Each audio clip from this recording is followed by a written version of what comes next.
Sales Babble is sponsored by Outreach. Close deals faster in the remote sales world.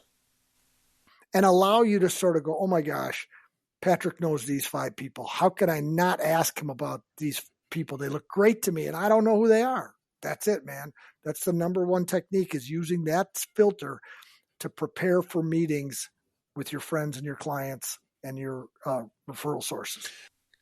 This is the Sales Babble Podcast, episode 372, The Power Formula for LinkedIn Success, an interview with Wayne Breitbarth.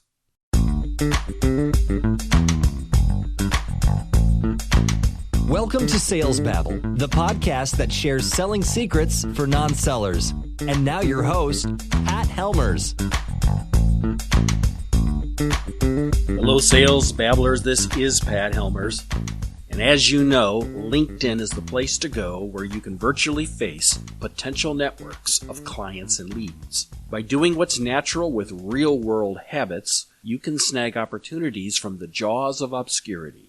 Our guest is Wayne Breitbarth, who shares the power formula for LinkedIn success. We babble about ways to check in and to greet that network and to meet your next clients for life. But before we do that, here is a message from our sponsor.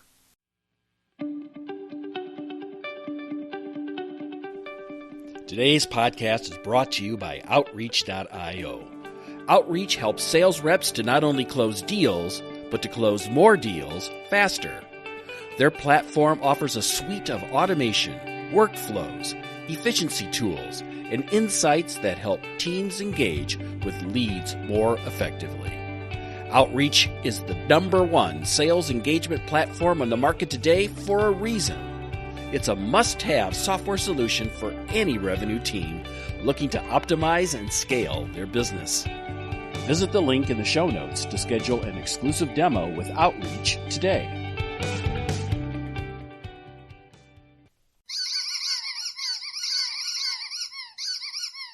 Welcome, Wayne. Are you ready to babble?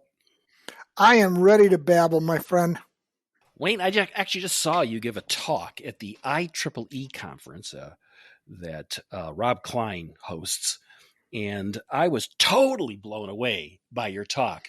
You gave a talk on LinkedIn, and as you were speaking, I was on my LinkedIn doing everything you told me. I didn't argue with you. I just did it. I love that. It was just the best advice on stuff that I didn't know about LinkedIn, or I used to know, but I'd let it atrophy or something like that. It's really good stuff. And the entire time I'm doing this, I'm thinking, dude, I gotta get him on the podcast. It's funny because when I looked at your profile while I was doing the event actually and saw you had a podcast that says, I got to get on his podcast.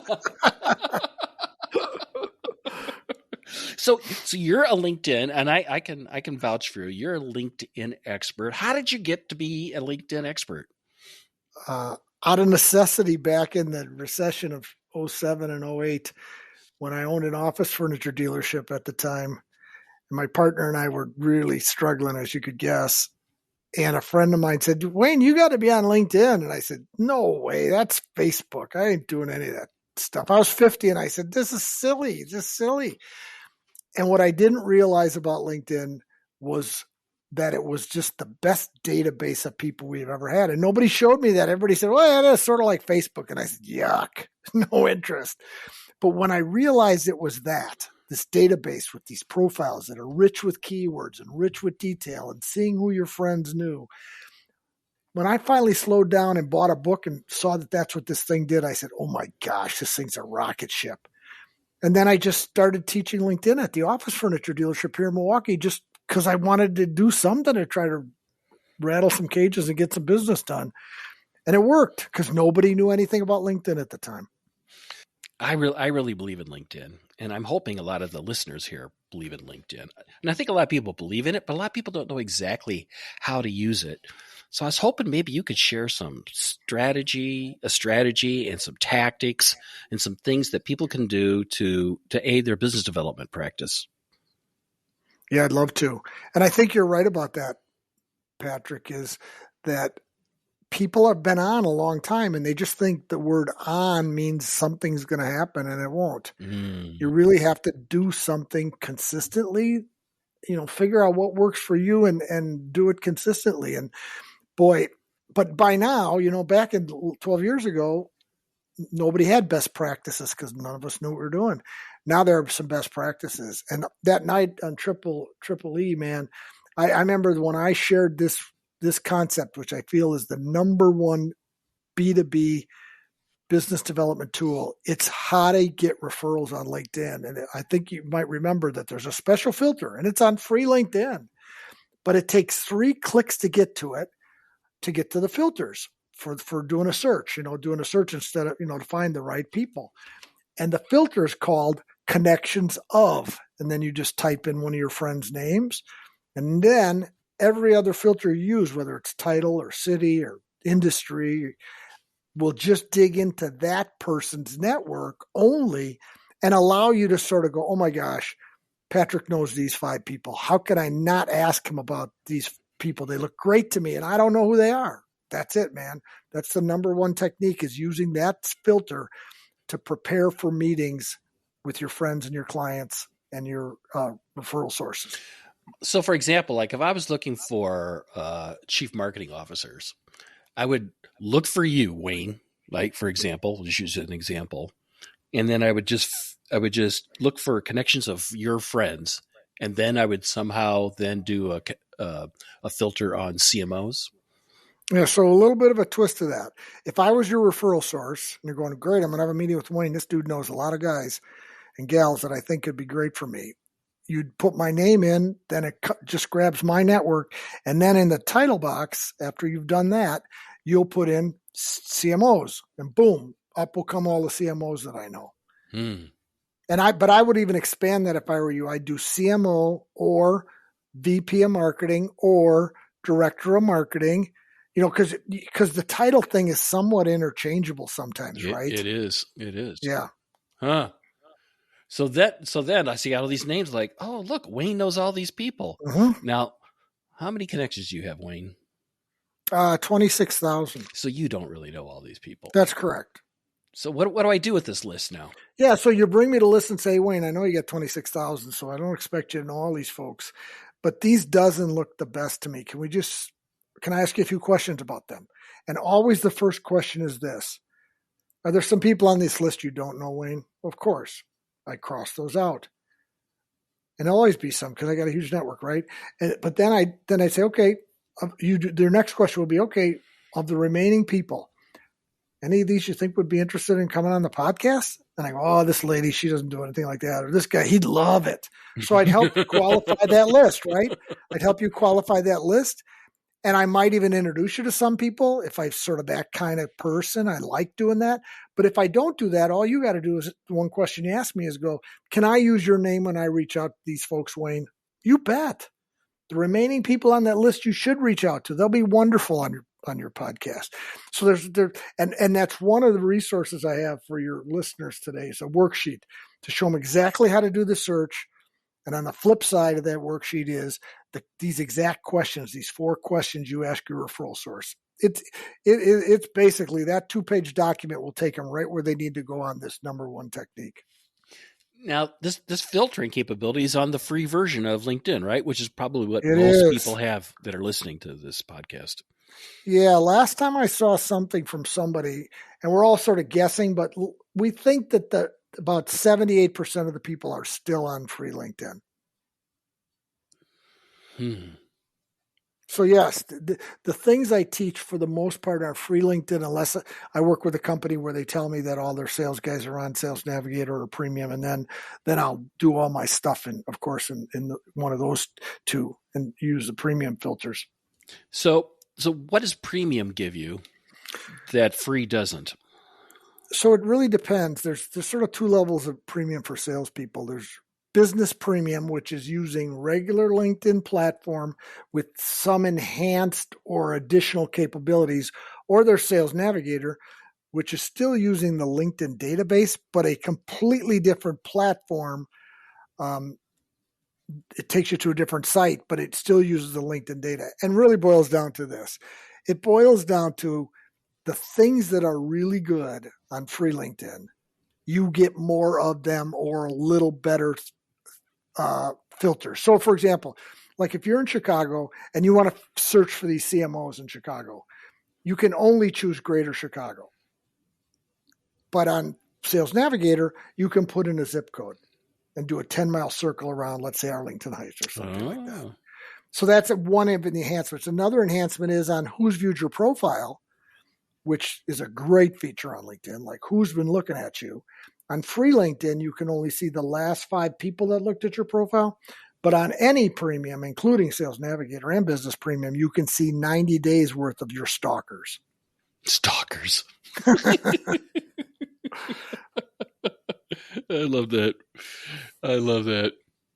So what other kind of mistakes are people making on when using LinkedIn?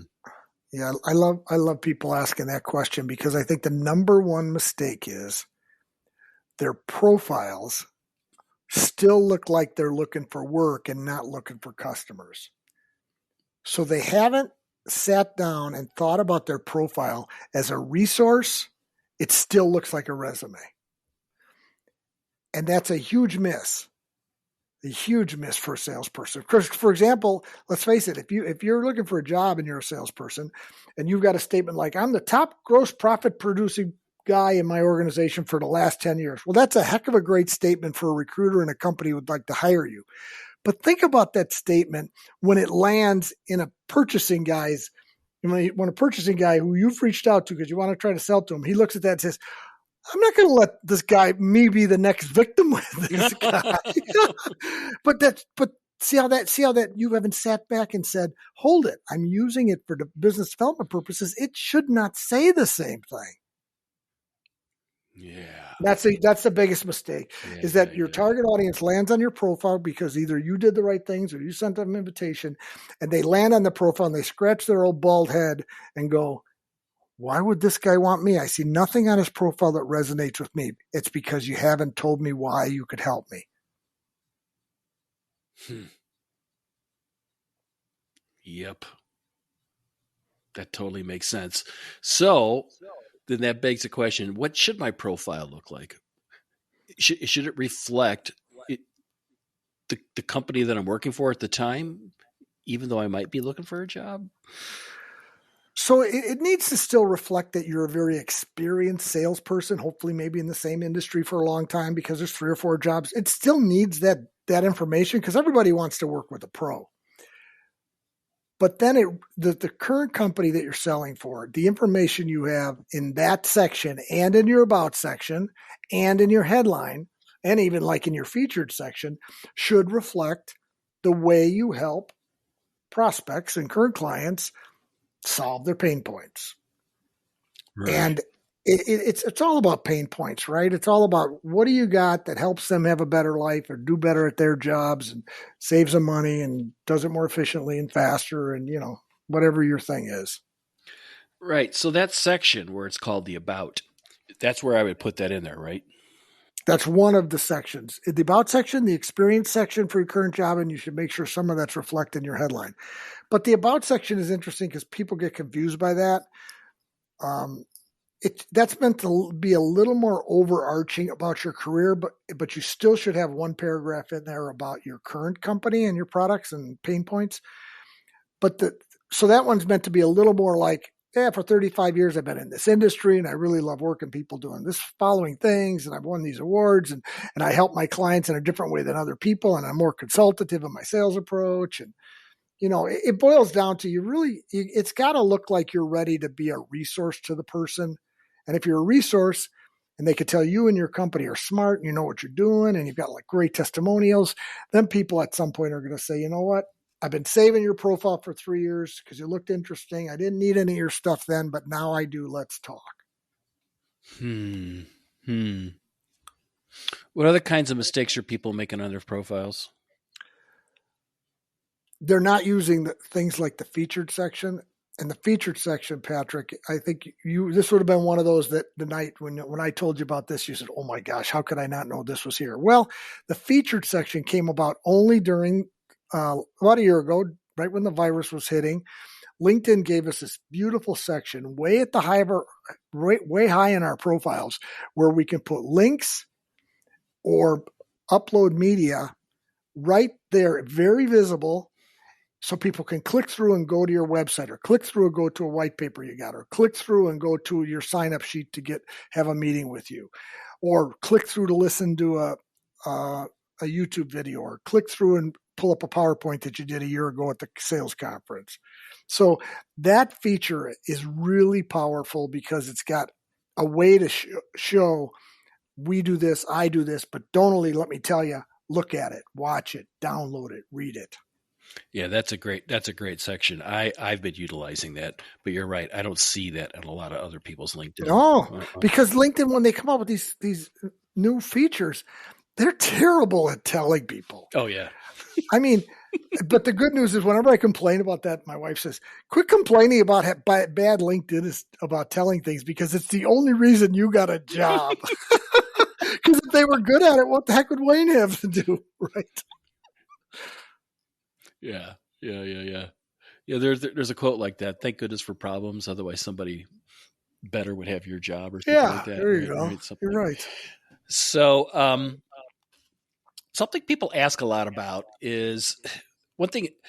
There's an element of LinkedIn that's kind of like other social media places, like Facebook and Instagram and stuff, where you can you can post stuff, you can post text, and you can post pictures, and a lot of the stuff that gets posted, a lot of people want to know: is there value in doing that? What should it look like? How should I do that? What advice do you have in that realm? So it's hard to be generic with the answer to that, but I'll frame it around this. There are several things that will tell me if posting will be a good strategy for you. It starts with this. Do you have a good sized network of people in your target audience? And if that's yes, we can go to the next question.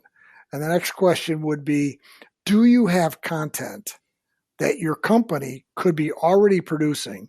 Blog posts, white papers, infograms, all these things. Do they have information that's great content that you can share? If you got both of those two things going for you, then posting is probably going to be a really good strategy for you. If you don't, if you got a small network, mostly made up of people from your church or your neighborhood, well, guess what? The post can only go to people you're connected to. So you just got to build out that network first. So I think it's very important to have a good sized network in your target audience, and then hopefully some original content from your company, although you can get away with content from, let's say, the associations you belong to and things like that for quite a while before you probably need to at some point have some original content and some original thought, especially if you're posting, like, let's say, an association article. You can really add a lot of content in the top of that, above that article, that's your opinion, your experience, your expertise. So then the key to this, Patrick, is this. If you're going to post, you have to stay on top of the engagement, because LinkedIn will keep an eye on that. And if they don't see you engaging with the people that are engaging with your stuff, then they're not going to give you the organic reach that you want or deserve. So it's a lot of work doing some of these posts. How do I turn this into money? Yeah, you turn into money like this. I had a salesperson just this morning on a consultation, and he's been posting consistently once a week. His company's got some great thought leadership content. And he said, Wayne, these posts aren't doing anything for me. I said, well, first off, the content's outstanding. He said, yeah, the content I think is pretty good, but it's not doing anything for me. I said, so what do you do after you post? He goes, what am I supposed to do? I posted it. I said, well, look at this one post here. It has 24 engagements and 5 comments. Did you do anything with those? Did you go through that list of 24 people and see if there's any potential prospects in there? No. I said, well, oh my goodness. Somebody read it, they hit the button, and you just decided that they would jump out of the screen and grab you and choke you or something. That's why LinkedIn's giving you that data. And then I opened up the 5 comments, and guess what? There were 5 comments from some of those 24 people, and there was no response from him. I said, this is your problem, man. You're doing it right, but you're missing the call it the finale. The finale is when people engage, then you got to reach out to them. So if you look at that list of 24 and you see somebody in there and you look at their profile and say, oh my gosh, this guy should be buying from me, then why don't you send them a connection request and introduce yourself and thank them for engaging in your post and seeing if you could set up a phone call? That's what you have to do. LinkedIn's not going to do that part for you. It's kind of like, let's say I go to a Chamber of Commerce meeting. This has been the model in my head. And if someone was to walk up and hand me a business card and I just look at it and I stick it in my pocket and I don't say anything to them. And five people came up to me, handed me their business cards. I took it, stuck it in my pocket, didn't look at it, didn't talk to them, didn't thank them. I think it seems to me, if you have a mindset that it's like you're at just a big ass Chamber of Commerce meeting, you're at a. You are so right. Like if you go to the chamber, just like you said, and you're not thinking on staying on top of your game by going, okay, this card, look, I see, okay, I'll put that one in my pocket, but this guy here, I better follow up. Either right away, or if I got a few minutes at night, that'd be wonderful. But if not, the next day you better. Otherwise, what are you doing this for? Just to hang out with the same 5 people all the time? I mean, hello. Right. And what a waste that is. Yeah. And what a waste of time that is.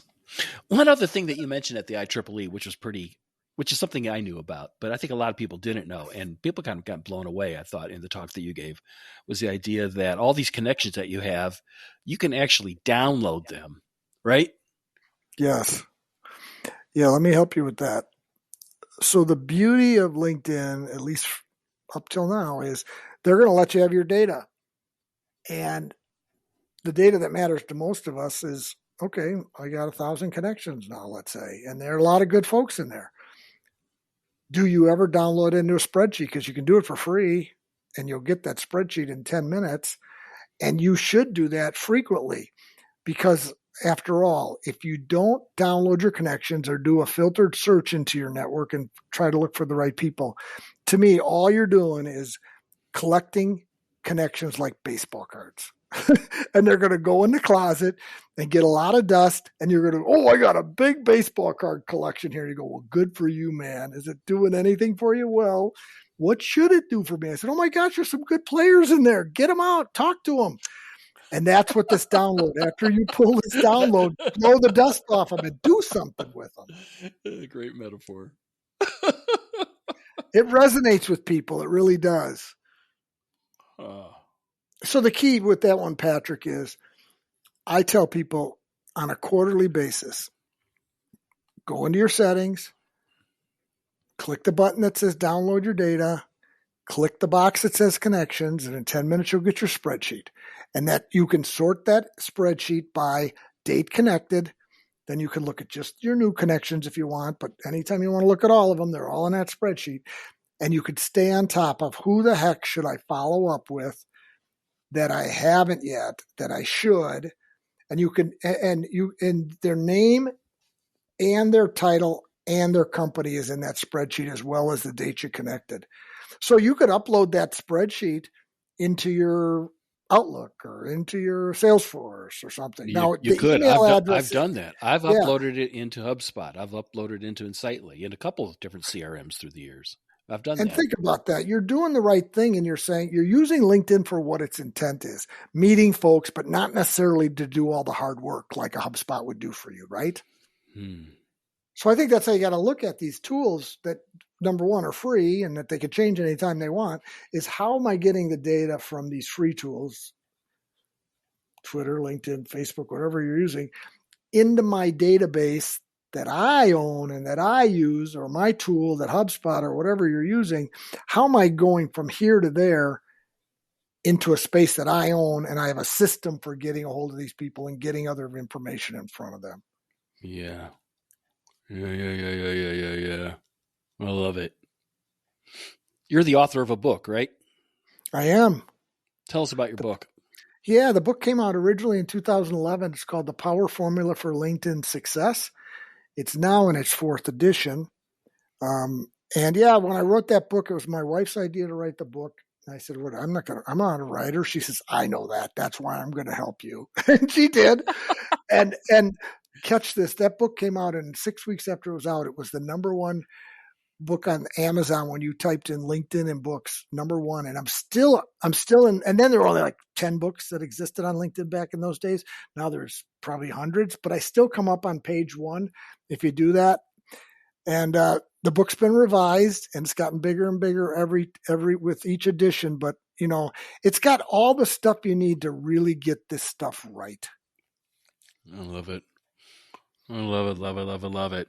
If people wanted to find you, if they want to connect to you, reach out to you, what's the best way of doing that? Yeah, my website is powerformula.net, where there's lots of free LinkedIn articles, videos, those kinds of things. And they can find me on LinkedIn. And even if you spell my name wrong on LinkedIn, I'll come up. Are you on LinkedIn? Yeah. The minute you type Wayne and put a B, it'll know me. I love it. I love it, love it, love it, love it. Anything else I've forgotten? Anything else? Well, we got 2 great worksheets. Oh, Don't you do? miss the worksheets. We talked about one of them. My referral worksheet, really home run.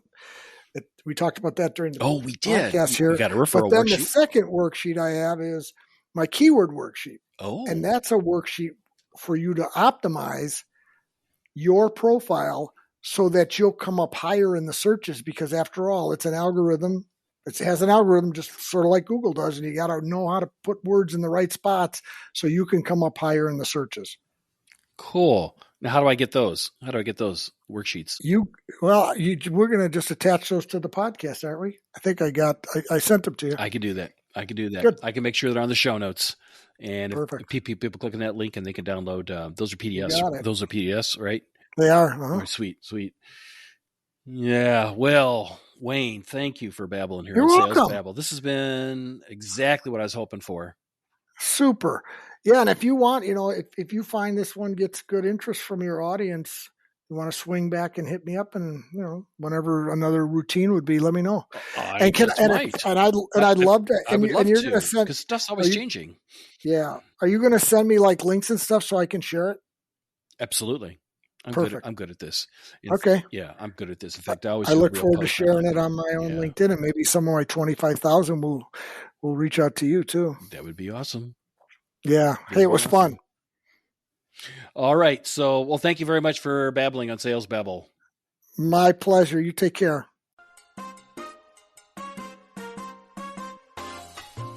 Sales Babble is sponsored by Habanero Media, a podcasting agency that produces B2B interview-based podcasts. A podcast is the premier way for a business to boost its brand, authority, influence, and trust. With podcasts, companies grow revenue by meeting influencer and prospects through the interview process. If you've ever thought about starting a podcast to grow your business, go to habaneromedia.net for advice, help, and classes on how to start a B2B podcast. That's habaneromedia.net with an H. Are you posting on LinkedIn? Are you reaching out to everybody who comments and likes on your posts?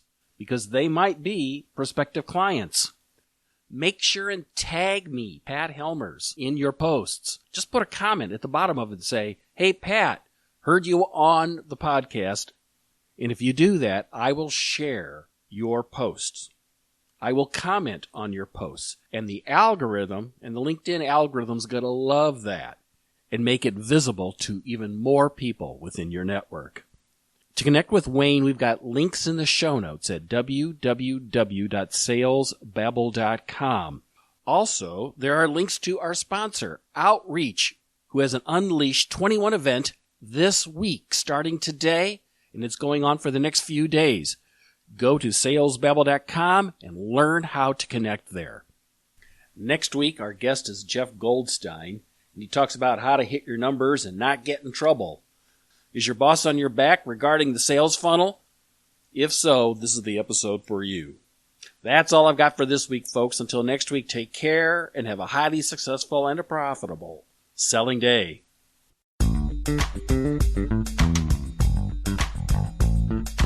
Thank you for listening to the Sales Babble podcast.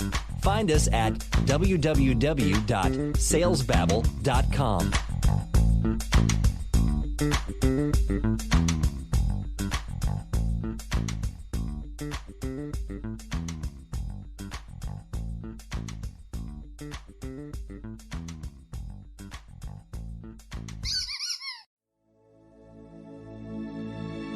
This is a production of Habanero Media.